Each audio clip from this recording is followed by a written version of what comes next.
Rajya Sabha TV में आपका स्वागत है। इस वक्त की हर खबर को लेकर हाजिर हैं हम। आपके साथ मैं हूं अंकिता सिंह। बुलेटिन में आपको बताएंगे, प्रधानमंत्री ने राष्ट्रीय स्वच्छता केंद्र का उद्घाटन किया। मोदी जी ने कार्यक्रम में बच्चों को स्वच्छता का संकल्प दिलाया। साथ ही देखेंगे, जम्मू कश्मीर के पूर्व उपराज्यपाल गिरीश चंद्र मुर्मू ने संभाला सीएजी का कार्यभार। और बात करेंगे बांग्लादेश के ऐलान की। पाकिस्तान के खिलाफ 1971 की आज़ादी की जंग में शहीद होने वाले भारतीय सैनिकों के सम्मान में कराएगा एक स्मारक का निर्माण।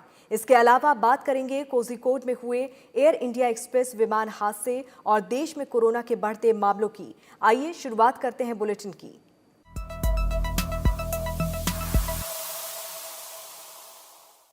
प्रधानमंत्री नरेंद्र मोदी ने आज राजघाट पहुंचकर राष्ट्रीय स्वच्छता केंद्र का उद्घाटन किया। प्रधानमंत्री ने इस दिन को देश के इतिहास में बहुत महत्वपूर्ण बताया। राष्ट्रीय स्वच्छता केंद्र पहुंचने के बाद प्रधानमंत्री नरेंद्र मोदी ने वहां राष्ट्रपिता महात्मा गांधी की प्रतिमा पर पुष्पांजलि अर्पित की और केंद्र का अवलोकन किया। राष्ट्रीय स्वच्छता केंद्र यानी कि आरएसके में स्थित सभागार में प्रधानमंत्री ने दर्शक 360 डिग्री का अनूठा ऑडियो विजुअल कार्यक्रम देखा, जिसमें भारत की स्वच्छता की कहानी यानी दुनिया के इतिहास में लोगों की आदतों में बदलाव लाने वाले सबसे बड़े अभियान की यात्रा दिखाई गई। प्रधानमंत्री ने इसके बाद दिल्ली के 36 स्कूली छात्रों से सीधा संवाद भी किया। ये छात्र 36 राज्यों और केंद्र शासित प्रदेशों का प्रतिनिधित्व कर रहे थे। कोई भी यहाँ आएगा तो उसको जरूर एक नया अनुभव होगा, आपको भी अच्छा लगा। लेकिन मुझे खुशी हुई कि आपने टेक्नोलॉजी का कमाल भी देख लिया। अब आप बताइए,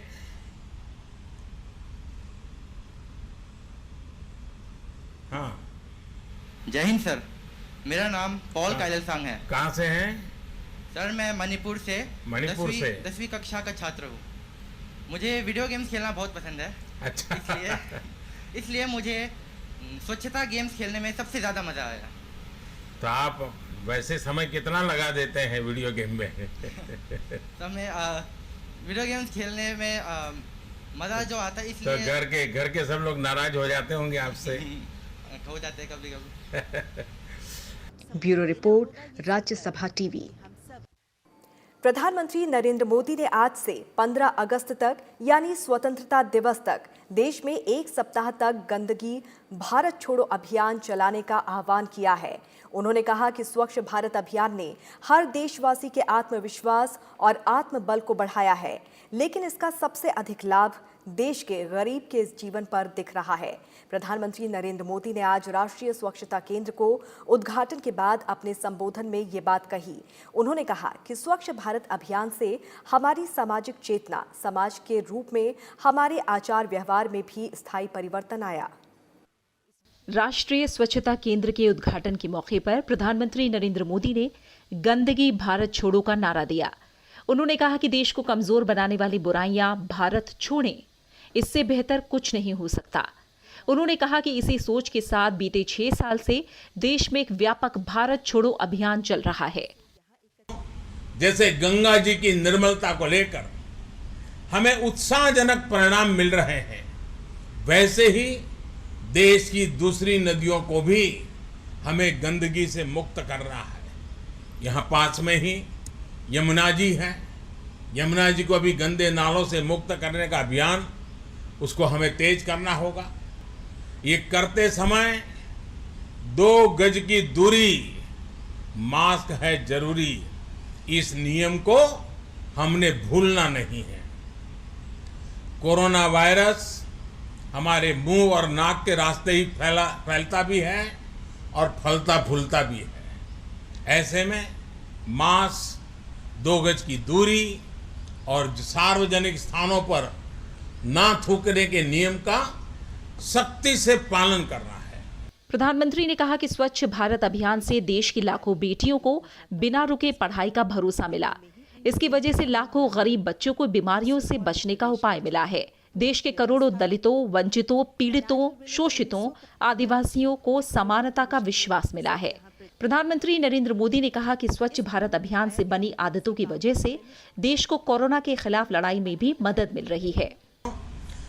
देश के बच्चे बच्चे में पर्सनल और सोशल हाइजीन को लेकर जो चेतना पैदा हुई है, उसका बहुत बड़ा लाभ कोरोना के विरुद्ध लड़ाई में भी मिल रहा है। आप जरा कल्पना कीजिए, अगर कोरोना जैसी महामारी 2014 से पहले आती तो क्या स्थिति होती? शौचालय के अभाव में क्या हम संक्रमण की गति को कम करने से रोक पाते? क्या तब लॉकडाउन जैसी व्यवस्थाएं संभव हो पाती? जब भारत की 60% आबादी खुले में शौच के लिए मजबूर थी, स्वच्छाग्रह ने कोरोना के खिलाफ लड़ाई में हमें बहुत बड़ा सहारा दिया है, माध्यम दिया है। साथियों, स्वच्छता का अभियान एक सफर है जो निरंतर चलता रहेगा। प्रधानमंत्री ने कहा कि खुले में शौच से मुक्ति के बाद अब दायित्व और बढ़ गया है और कचरे से कंचन बनाने के काम को तेज किया जाना है। प्रधानमंत्री ने संतोष जताया कि गांधी जी की प्रेरणा से बीते वर्षों में देश के कोने कोने में लाखों लाख स्वच्छाग्रहियों ने स्वच्छ भारत अभियान को अपने जीवन का लक्ष्य बना दिया है और यही कारण है कि 60 महीने में करीब 60 करोड़ भारतीय शौचालय की सुविधा से जुड़ गए हैं। महात्मा गांधी को समर्पित राष्ट्रीय स्वच्छता केंद्र की 10 अप्रैल 2017 को सबसे पहले घोषणा की गई थी। प्रधानमंत्री ने गांधी जी के सत्याग्रह के 100 वर्ष पूरे होने के मौके पर इस केंद्र का ऐलान किया था। Bureau report, Rajya Sabha TV. प्रधानमंत्री नरेंद्र मोदी कल सुबह 11 बजे वीडियो कॉन्फ्रेंसिंग के जरिए कृषि अवसंरचना कोष के तहत 1 लाख करोड़ रुपए की वित्त पोषण सुविधा का शुभारंभ करेंगे। इसके साथ ही पीएम किसान योजना के तहत 8.5 करोड़ किसानों को 17,000 करोड़ रुपए की धनराशि की छठी किस्त भी जारी की जाएगी। कृषि अवसंरचना कोष किसानों को कटाई के बाद फसल प्रबंधन अवसंरचना और सामुदायिक कृषि परिसंपत्तियों जैसे कोल्ड स्टोरेज, संग्रह केंद्रों, प्रसंस्करण इकाइयों के सृजन के लिए उत्प्रेरित करेगा। ये परिसंपत्तियां किसानों को अपनी उपज के अधिक मूल्य प्राप्त करने में सक्षम करेंगी। इनकी मदद से किसान अपनी उपज का भंडारण करने, ऊंचे मूल्यों पर बिक्री करने, खाद्यान्न बर्बादी को कम करने, प्रसंस्करण और मूल्य वर्धन में वृद्धि करने में समर्थ हो सकेंगे। 1 दिसंबर 2018 को शुरू की गई प्रधानमंत्री किसान सम्मान निधि योजना के तहत करीब 9 करोड़ 90 लाख किसानों को 75,000 करोड़ रुपए से ज्यादा का प्रत्यक्ष नकद लाभ प्रदान किया गया है। इसने किसानों को अपनी कृषि आवश्यकताओं को पूरा करने और अपने अपने परिवारों को आवश्यक सहारा देने में सक्षम बनाया है। Bureau report, Rajya Sabha TV. रेहड़ी पटरी वाले, ठेला चलाने वाले, सड़क किनारे दुकान चलाने वाले, ये सभी लोग प्रधानमंत्री स्वनिधि योजना का फायदा ले सकेंगे। केंद्रीय आवास और शहरी कार्य मंत्रालय ने योजना के लिए लेटर ऑफ रिकमेंडेशन मॉड्यूल यानी कि सिफारिश पत्र का प्रारूप जारी किया है। योजना के तहत विक्रेता 10,000 रुपए तक की कार्यशील पूंजी ऋण का लाभ उठा सकते हैं, जिसे 1 साल में मासिक किश्तों में चुकाना होता है। समय पर या जल्दी भुगतान करने वालों को 7% की ब्याज सब्सिडी का फायदा भी मिलेगा। पीएम स्वनिधि योजना के लिए जारी किया गया रिकमेंडेशन मॉड्यूल उन सड़क विक्रेताओं की मदद के लिए है जिनके पास ना तो पहचान पत्र है, ना तो बिक्री के लिए प्रमाण पत्र और ना ही उनका नाम इस योजना के तहत लाभार्थियों की सूची में है। डिजिटल मॉड्यूल के जरिए कोई भी योग्य विक्रेता शहरी स्थानीय निकाय से सिफारिश पत्र के लिए अनुरोध कर सकता है और इसके मिलने के बाद प्रधानमंत्री स्वनिधि योजना के तहत ऋण के लिए आवेदन कर सकता है। पीएम स्वनिधि पोर्टल पर अनुशंसा पत्र प्राप्त करने को लेकर आवेदन के लिए विक्रेता के पास निम्न दस्तावेजों में से कोई एक होना चाहिए। लॉकडाउन अवधि के दौरान राज्यों या संघ शासित क्षेत्रों की तरफ से दी गई एक मुश्त सहायता का प्रमाण या विक्रेता संघों का सदस्यता विवरण या कोई अन्य दस्तावेज, ये साबित करने के लिए कि वो एक विक्रेता है। इसके अलावा एक विक्रेता सादे कागज पर साधारण आवेदन के जरिए भी अनुरोध कर सकता है कि स्थानीय जांच द्वारा उसके दावे की वास्तविकता का पता लगाया जाए। यूएलबी को 15 दिनों की अवधि के भीतर LOR जारी करने के अनुरोध का निपटान करना होगा। लेटर ऑफ रिकमेंडेशन यानी सिफारिश का पत्र रखने वाले विक्रेताओं को 30 दिनों की अवधि के भीतर सर्टिफिकेट ऑफ वेंडिंग या आई कार्ड जारी किया जाएगा। इस प्रावधान से योजना का लाभ अधिकतम लाभार्थियों को मिलेगा। 2 जुलाई को पीएम स्वनिधि पोर्टल पर ऋण आवेदन ऑनलाइन जमा करने की शुरुआत के बाद से विभिन्न राज्यों और केंद्र शासित प्रदेशों में 4,45,000 से अधिक आवेदन प्राप्त हुए हैं और 82,000 से अधिक स्वीकृत किए गए हैं। विक्रेताओं के घर पर लघु ऋण सुविधा उपलब्ध कराने के उद्देश्य से मंत्रालय ने ऋण संस्थानों के लिए एक मोबाइल ऐप पहले ही लॉन्च किया है। आवास और शहरी कार्य मंत्रालय द्वारा इसी साल 1 जून को पीएम स्वनिधि योजना लॉन्च की गई थी। इसका उद्देश्य कोविड-19 लॉकडाउन की वजह से प्रतिकूल रूप से प्रभावित हुए स्ट्रीट वेंडर्स को अपनी आजीविका फिर से शुरू करने के लिए किफायती दर पर कार्यशील पूंजी ऋण प्रदान करना है। इस योजना में 50 लाख से अधिक स्ट्रीट वेंडर्स को लाभान्वित करने का लक्ष्य रखा गया है, जो 24 मार्च से पहले शहरी क्षेत्रों में या आसपास के अर्ध शहरी ग्रामीण क्षेत्रों में विक्रय का काम करते थे। Bureau report, Rajya Sabha TV. उपराष्ट्रपति एम वेंकैया नायडू ने कहा है कि नई शिक्षा नीति कई मायनों में छात्रों को आजादी देती है। उन्होंने कहा कि नई नीति के जरिए छात्र अधिक सशक्त होंगे, उनके पास विषयों को चुनने का अवसर होगा जो वो सीखना चाहते हैं। उपराष्ट्रपति ने एक लेख में कहा कि मातृभाषा आधारित शिक्षा छात्रों को एक मजबूत आधार प्रदान करती है और इसे सीखने से बच्चों की रचनात्मकता और कल्पनाशील सोच में वृद्धि होती है।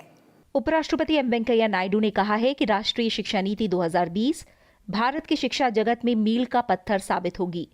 एक अंग्रेजी दैनिक के लिए लिखे लेख में उपराष्ट्रपति ने कहा कि नई शिक्षा नीति को व्यापक विचार विमर्श के बाद अनुमोदित किया गया है।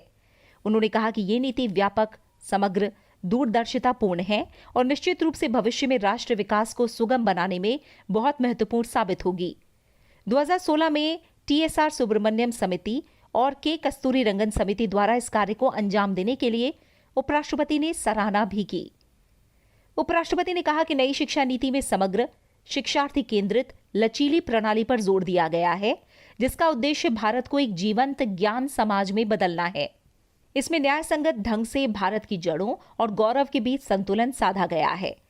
उपराष्ट्रपति ने लिखा कि नई नीति में दुनिया भर के सबसे अच्छे विचारों और प्रथाओं को स्वीकार करते हुए संतुलन स्थापित किया गया है। उन्होंने कहा कि इसकी दृष्टि वास्तव में वैश्विक भी है और भारतीय भी। उपराष्ट्रपति ने कहा कि नीति का एक लक्ष्य स्कूली शिक्षा से बाहर 2 करोड़ बच्चों को स्कूल प्रणाली में शामिल करना और ड्रॉप आउट संख्या को कम करना है, जो काफी संतोषजनक है। उन्होंने कहा कि बोझिल पाठ्यक्रम में कमी के साथ व्यावसायिक शिक्षा और पर्यावरण शिक्षा ऐसे महत्वपूर्ण पहलू हैं जिन पर नई शिक्षा नीति में बहुत अच्छी तरह से ध्यान केंद्रित किया गया है। उपराष्ट्रपति ने कहा कि बच्चों के सर्वांगीण विकास के लिए नई शिक्षा नीति में पोषण के महत्व पर जोर दिया गया है। कम से कम 5वीं कक्षा तक क्षेत्रीय भाषा में शिक्षा देने का प्रावधान भी महत्वपूर्ण है। उपराष्ट्रपति ने कहा कि साक्षरता के साथ ही अन्य कौशल हासिल करने के लिए भी मातृभाषा बच्चे के समग्र विकास में अत्यधिक महत्वपूर्ण भूमिका निभाती है। उपराष्ट्रपति ने कहा कि शिक्षा नीति की लंबे समय से आवश्यकता थी और अब इसकी भावना के साथ न्याय करते हुए इसके कुशल और प्रभावी कार्यान्वयन पर ध्यान केंद्रित करने की आवश्यकता है। उन्होंने कहा कि कक्षाओं में बदलाव लाने के लिए राज्यों और केंद्र सरकार को मिलकर काम करना होगा। Bureau report, Rajya Sabha TV. Kerala के कोझिकोड में कल देर शाम हुए दर्दनाक विमान हादसे में पायलट और को पायलट समेत अब तक 18 लोगों की मौत हुई है। विमान में कुल 190 यात्री सवार थे। केंद्रीय नागरिक उड्डयन मंत्री हरदीप सिंह पुरी ने आज घटना स्थल का दौरा कर जांच के आदेश देने के साथ साथ पीड़ित परिवारों को मुआवजे का भी ऐलान किया है। इस बीच दुर्घटनाग्रस्त हुए एयर इंडिया एक्सप्रेस के विमान का ब्लैक बॉक्स मिल गया है। केरल के कोझिकोड हवाई अड्डे पर शुक्रवार शाम हुए दर्दनाक हादसे से सभी आहत हैं। राहत की बात यह है कि विमान में हादसे के बाद आग नहीं लगी, जिससे ज्यादातर मुसाफिरों को बचा लिया गया। सभी घायलों को कोझिकोड और मल्लपुरम के अस्पतालों में भर्ती कराया गया है। केंद्रीय नागरिक उड्डयन मंत्री हरदीप सिंह पुरी और विदेश राज्य मंत्री वी मुरलीधरन ने शनिवार को कोझिकोड पहुंचकर घटनास्थल का जायजा लिया। केंद्रीय नागरिक उड्डयन मंत्री ने पीड़ितों को मुआवजे का ऐलान किया, जिसमें मृतकों के परिवार वालों को 10 लाख, गंभीर रूप से घायलों को 2 लाख और मामूली रूप से घायल लोगों को 50,000 रुपए देने की घोषणा की गई है। साथ ही हादसे की जांच के आदेश भी दिए गए हैं। That even one life lost is one life too many. And therefore, our hearts go out, our deepest condolences to the members of the families, those who have suffered bereavement. You will agree with me, at a time like this, words have very little meaning, but it is necessary, and I'm reassured that is happening, that all parts of the system, the concerned civil aviation professionals, Air India, Air Indian Express, the Airports Authority, people, DGCA, the AAIB, the Aircraft Accident Investigation Bureau, and all the other agencies are cooperating. The 2 black boxes have been found. प्रधानमंत्री नरेंद्र मोदी ने केरल के मुख्यमंत्री से बात करके हालात की जानकारी ली। वहीं केरल के राज्यपाल आरिफ मोहम्मद खान और मुख्यमंत्री पिनराई विजयन ने कोझिकोड मेडिकल कॉलेज के अस्पताल पहुंचकर घायल मुसाफिरों का हाल जाना। मुख्यमंत्री ने भी मृतकों के परिवार वालों को 10 लाख रुपए सहायता राशि देने की घोषणा की है। सभी घायलों के बेहतर इलाज के लिए हर संभव कोशिशें की जा रही हैं। Bureau report, Rajya Sabha TV. Kozhikode में हुए एयर इंडिया के विमान हादसे की वजह का पता जांच के बाद ही चलेगा, लेकिन जहां यह हादसा हुआ वो एक टेबल टॉप एयरपोर्ट था, जिनको सुरक्षा की दृष्टि से बेहद संवेदनशील माना जाता है। आइए हम आपको बताते हैं कि टेबल टॉप एयरपोर्ट आखिर क्या है और कैसे हुआ ये खतरनाक हादसा।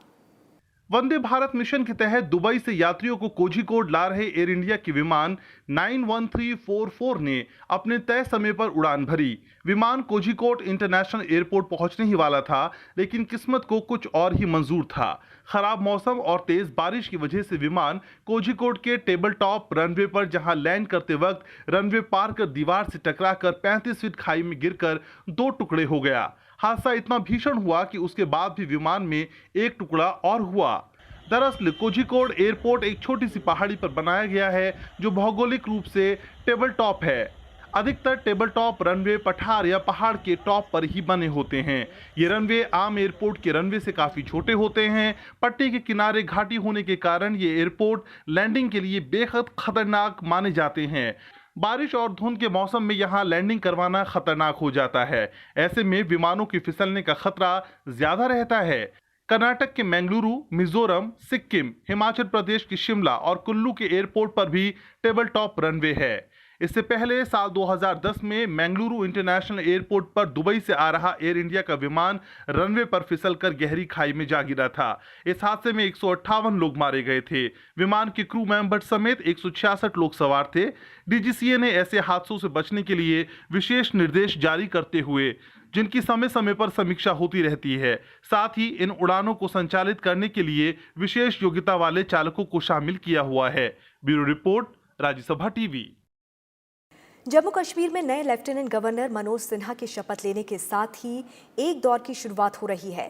3 बार सांसद रह चुके मनोज सिन्हा धारा 370 हटने के बाद जम्मू कश्मीर की कमान संभालने वाले पहले राजनेता हैं। उम्मीद की जा रही है कि उनकी नियुक्ति से क्षेत्र में लोकतांत्रिक व्यवस्था को दुरुस्त करने और आर्थिक विकास में तेजी लाने में काफी मदद मिलेगी। शुक्रवार को शपथ ग्रहण करने के बाद जम्मू कश्मीर के नए लेफ्टिनेंट गवर्नर मनोज सिन्हा ने सलामी गारद का निरीक्षण किया। इस अवसर पर उन्होंने कहा कि संविधान की शक्ति का प्रयोग जम्मू और कश्मीर के लोगों की जिंदगियों को संवारने के लिए किया जाएगा। उन्होंने क्षेत्र की जनता से संवाद स्थापित करने पर जोर दिया। लेकिन इतना मैं जम्मू कश्मीर की जनता को आश्वस्त करना चाहता हूं, उनकी जो भी जेन्युइन ग्रीवांसेस होंगी उनको निश्चित रूप से सुना जाएगा और समुचित समाधान कैसे हो इसका रास्ता भी बनाने की हम कोशिश करेंगे। पिछले 1 साल में क्षेत्र ने कई आर्थिक बदलाव देखे हैं। नवंबर 2019 में सरकार गांव की ओर कार्यक्रम लेके आई। इस कार्यक्रम के तहत 4000 से ज्यादा सरकारी अफसरों ने एक गांव का दौरा कर विकास के करीब 20,000 कार्यक्रमों को चिन्हित किया।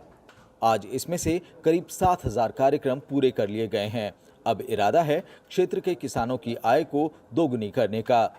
इस साल 18 जनवरी से लेकर 24 जनवरी के बीच एक खास कार्यक्रम के तहत 36 केंद्रीय मंत्रियों ने क्षेत्र के 60 जगहों का दौरा कर करीब 300 योजनाओं को हरी झंडी दिखाई। इसके साथ ही सरकार ने जम्मू और श्रीनगर में एम्स की तर्ज पर संस्थान खोलने और 7 मेडिकल कॉलेज खोलने को भी मंजूरी दी है। एक मेडिकल कॉलेज लेह में भी खोला जाएगा। धारा 370 हटने के बाद से जिला औद्योगिक केंद्रों में 160 इकाइयों ने 187 करोड़ रुपए से ज्यादा का निवेश पंजीकृत कराया है। जहां तक बड़े प्रोजेक्ट्स की बात है तो क्षेत्र में कंपनियों की रुचि देखते ही बन रही है। 31 दिसंबर 2019 तक क्षेत्र में निवेश के 13,120 करोड़ रुपए के करीब 44 प्रस्ताव आ चुके थे। Bureau report, Rajya Sabha TV. Jammu Kashmir के पूर्व उपराज्यपाल गिरीश चंद्र मुर्मू ने भारत के नियंत्रक और महालेखा परीक्षक यानी कि सीएजी का कार्यभार ग्रहण कर लिया है। राष्ट्रपति भवन के अशोक हॉल में आज हुए समारोह में राष्ट्रपति रामनाथ कोविंद ने उन्हें पद और गोपनीयता की शपथ दिलाई। इस समारोह में उपराष्ट्रपति एम वेंकैया नायडू और प्रधानमंत्री नरेंद्र मोदी सहित कई गणमान्य लोग मौजूद रहे। मैं गिरीश चंद्र मुर्मू शपथ ग्रहण के साथ ही जीसी मुर्मू ने देश के नए नियंत्रक और महालेखा परीक्षक के तौर पर कार्यभार भी संभाल लिया। सीएजी ऑफिस पहुंचकर सबसे पहले उन्होंने राष्ट्रपिता महात्मा गांधी और संविधान निर्माता डॉक्टर भीमराव अंबेडकर को नमन किया। इसके बाद उन्होंने अपना कार्यभार संभाला। उन्होंने राजीव महर्षि का स्थान लिया है। गुजरात कैडर के 1985 बैच के रिटायर्ड आईएएस अधिकारी जीसी मुर्मू का सीएजी के तौर पर कार्यकाल 20 नवंबर 2024 तक होगा। Bureau report, Rajya Sabha TV. Loan restructuring यानी कि कर्ज पुनर्गठन की दिशा में काम शुरू हो गया है। आरबीआई ने गुरुवार को तनावग्रस्त लोन यानी कि स्ट्रेस्ड एसेट्स को बिना एनपीए घोषित किए उसकी रीस्ट्रक्चरिंग के लिए बैंकों को एक स्पेशल विंडो शुरू करने का निर्देश दिया था। अब रिजर्व बैंक ने केवी कामत समिति के सदस्यों के नाम की घोषणा की है। केवी कामत की अध्यक्षता में ये expert committee loan recast window पर आरबीआई को सुझाव देगी। एक्सपर्ट कमेटी इस विंडो के लिए वित्तीय शर्तों और किसी खास सेक्टर के लिए खास मानक पर अपनी सिफारिश देगी। केवी कामत की अध्यक्षता वाली इस कमेटी में एशियन डेवलपमेंट बैंक के vice president Diwakar Gupta, Canara bank के चेयरमैन टीएन मनोहरन और इंडियन बैंक एसोसिएशन के सीईओ अश्विन पारेख भी होंगे। अश्विन पारेख इस समिति के सचिव होंगे। ये समिति अपनी सिफारिश आरबीआई को सौंपेगा और एक्सपर्ट कमेटी की सिफारिश पर विचार करने के बाद आरबीआई इस लोन रीकास्ट विंडो पर फाइनल नोटिफिकेशन 30 दिनों के अंदर जारी करेगा। आरबीआई ने मौद्रिक नीति समीक्षा की घोषणा करते हुए गुरुवार को बैंकों को स्ट्रेस्ड एसेट्स को बिना एनपीए घोषित किए उसकी रीस्ट्रक्चरिंग करने की सुविधा दी थी। बैंक इस सुविधा का इस्तेमाल 31 दिसंबर 2020 तक कभी भी कर सकेंगे। लोन रीस्ट्रक्चरिंग का फैसला होने के बाद बैंकों को 180 दिनों के भीतर रीस्ट्रक्चरिंग की प्रक्रिया पूरी करनी होगी। 1 अगस्त से अब तक देश में कोरोना के 40 लाख से ज्यादा टेस्ट किए गए हैं और इस दौरान करीब 4 लाख मामले सामने आए हैं और 3,32,000 से अधिक लोग ठीक हुए हैं। पिछले 2 दिनों से रोजाना 60,000 से अधिक केस सामने आए हैं। इसके चलते संक्रमण के कुल मामले 21 लाख के करीब पहुंच गए हैं। पिछले 24 घंटे में करीब 49,000 लोग ठीक हुए हैं और रिकवरी रेट बढ़कर 68% से अधिक हो गई है। पिछले 24 घंटों में रिकॉर्ड 61,537 नए मामले सामने आए हैं और 933 लोगों की मौत हुई है। देश में कोरोना वायरस के कुल मामलों की संख्या बढ़कर 20,88,611 हो गई है। वहीं इस महामारी से अब तक 42,518 लोगों की जान जा चुकी है। कुल संक्रमण के मामलों में से 68.32% ठीक हो चुके हैं। आंकड़ों के अनुसार देश में अभी तक कोविड-19 के 14,27,005 मरीज ठीक हो चुके हैं। पिछले 24 घंटों में 49,000 लोग ठीक हुए हैं। वहीं 6,19,000 एक्टिव मामले हैं। आईसीएमआर के अनुसार अब तक 2,33,87,000 से अधिक लोगों की कोविड-19 की जांच की गई है, जिनमें से पिछले 24 घंटों में करीब 6 लाख लोगों की जांच हुई। कोरोना की जांच के लिए इस समय देश में 1,396 लैब काम कर रहे हैं। पिछले एक हफ्ते की बात करें तो 1 से 8 अगस्त के बीच देश में कोरोना के कुल मामलों में करीब 4 लाख केस नए जुड़े हैं और ये बढ़कर 20,88,000 के पार हो गया। इस दौरान सक्रिय मामलों में करीब 54,000 केस बढ़े। एक्टिव केस 6 लाख के पार हो गए। पिछले एक हफ्ते में 3,32,000 से अधिक लोग ठीक भी हुए। इस अवधि में 6,000 से ज्यादा लोग की जान गई। देश में कोरोना से मरने वालों की संख्या 42,500 से अधिक हो चुकी है। पिछले 7 दिनों में 40 लाख से ज्यादा टेस्ट किए गए हैं। 1 अगस्त को जहां रिकवरी रेट 64.5% था, वो 8 अगस्त को 68% से अधिक हो गया है। वहीं मृत्यु दर में भी गिरावट दर्ज की गई है। Bureau report, Rajya Sabha TV. देश में इस वक्त कोरोना के 6,19,000 सक्रिय केस हैं। इसमें 2.5 लाख से अधिक एक्टिव मामले दक्षिणी राज्यों में हैं, जिनमें तमिलनाडु, कर्नाटक, आंध्र प्रदेश और तेलंगाना शामिल हैं। इन राज्यों में पिछले 24 घंटे में 26,500 से अधिक नए मामले सामने आए हैं। इसके बाद पश्चिमी राज्यों, जिसमें महाराष्ट्र, गुजरात, गोवा शामिल है, जहां 1,63,000 सक्रिय मामले हैं। यहाँ करीब 12,000 नए केस सामने आए हैं, तो वहीं उत्तरी राज्यों में 1 लाख से अधिक एक्टिव केस हैं। उत्तरी राज्यों में उत्तर प्रदेश में पिछले 24 घंटे में 4,000 से ज्यादा मामले सामने आए हैं। यहाँ अब तक 1,13,000 से ज्यादा केस आ चुके हैं। इसमें 44,500 से ज्यादा सक्रिय मामले हैं।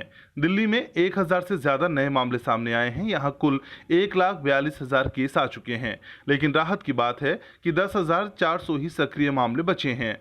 पूर्वी राज्यों में पश्चिम बंगाल 2,900 नए केस सामने आए हैं। यहाँ 89,000 कोरोना के केस आ चुके हैं, जिनमें 24,500 से ज्यादा सक्रिय केस हैं। बिहार में बीते 24 घंटे में 3,516 नए संक्रमित सामने आए हैं और कुल मामलों की संख्या 71,000 से ज्यादा हो चुकी है। यहाँ 44,000 से ज्यादा सक्रिय मामले हैं। पूर्वोत्तर राज्यों की बात करें तो असम में 2,600 से अधिक नए मामले दर्ज किए गए हैं। यहाँ 55,000 से ज्यादा लोग कोरोना संक्रमित हो चुके हैं और 16,500 सक्रिय मामले हैं। त्रिपुरा में बीते एक दिन में 146 नए मामले सामने आए हैं। यहाँ अब तक कुल 6,000 मामले सामने आ चुके हैं और 1,878 एक्टिव केस हैं। पश्चिमी राज्यों में महाराष्ट्र में बीते 24 घंटे में सबसे ज्यादा 10,483 नए मामले सामने आए हैं। यहाँ अब तक 4,90,000 से ज्यादा कोरोना के मरीज की पहचान हुई है और 1,45,000 से ज्यादा सक्रिय मामले हैं। राज्य में 17,000 से ज्यादा लोगों की मौत कोरोना से हो चुकी है। वहीं गुजरात में 1,000 से ज्यादा नए मामले आए हैं और यहाँ 68,000 से ज्यादा केस आ चुके हैं और 14,443 लोगों का अभी इलाज चल रहा है। दक्षिण भारत के राज्यों की बात करें तो आंध्र प्रदेश में 10,000 से ज्यादा नए मामले सामने आए हैं। यहाँ कोरोना के कुल मामले 2,06,000 के पार हो गए हैं, जिसमें 84,000 से ज्यादा सक्रिय मामले हैं। कर्नाटक में 6,500 से ज्यादा नए केस दर्ज हुए हैं। अब तक राज्य में 1,64,000 मामले आ चुके हैं, जिसमें 77,000 से ज्यादा का इलाज चल रहा है। तमिलनाडु में 5,880 नए मामले आए हैं। अब तक राज्य में 2,85,000 कोरोना के मरीजों की पहचान हुई है और 52 से अधिक लोगों का अभी इलाज चल रहा है। यहाँ 4,690 लोगों की मौत हो चुकी है। Bureau report, Rajya Sabha TV. सरकार ने प्रवासी भारतीयों को राहत देते हुए भारत देश की यात्रा करने की अनुमति दी है। गृह मंत्रालय की ओर से जारी अधिसूचना में कहा गया है कि अमेरिका, ब्रिटेन, जर्मनी और फ्रांस के प्रवासी भारतीय नागरिक यानी कि OCI कार्ड धारकों को देश की यात्रा करने की अनुमति दी जाएगी। इन देशों के साथ भारत ने फिर हवाई संपर्क शुरू करने के लिए हस्ताक्षर किया है।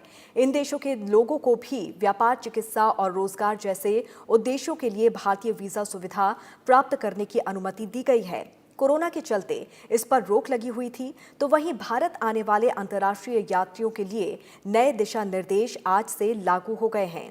केंद्रीय स्वास्थ्य मंत्रालय गाइडलाइन के तहत विदेश से आने वाले यात्रियों को 7 दिन के इंस्टीट्यूशनल क्वारंटीन और 7 दिन तक घर पर आइसोलेशन में रहना होगा।